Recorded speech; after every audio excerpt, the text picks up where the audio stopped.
Les parents africains ont plusieurs comportements toxiques. Et le premier qui sera abordé dans cette série de vidéos, c'est celui de penser que frapper égale éduquer. Beaucoup ont grandi avec les coups comme méthode d'éducation, mais la peur n'apprend pas le respect. Elle enseigne seulement à se taire, à cacher la vérité, à mentir et à ne jamais vraiment être soi-même. Beaucoup de parents disent « on nous a frappés et on a bien tourné », mais non. Si les générations passées étaient vraiment équilibrées, l'Afrique n'aurait pas autant de blessures collectives aujourd'hui. Manque de confiance, peur de s'affirmer, culte du silence et même complexe d'infériorité face aux Occidentaux. Et même certains jeunes répètent, c'est ça qui nous rend plus disciplinés que les enfants des Blancs. Faux, archi faux même. Les coups n'ont pas fabriqué de discipline, ils ont fabriqué des générations qui dissimulent, qui mentent, qui vivent dans le tabou. D'ailleurs, en Occident aussi, il y a des jeunes disciplinés. Et pourtant, on ne lève pas la main sur eux. Leurs pays sont même beaucoup plus développés.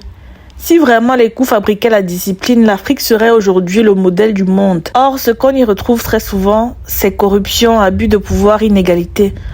Tout le contraire d'un peuple soi-disant éduqué dans la discipline. Oh, et pour le FC, pas mes parents, il y en aura toujours pour dire pas mes parents, vous avez grandi avec quel genre de parents. La vérité, c'est que si toi, tu n'as pas vécu ça, tant mieux pour toi.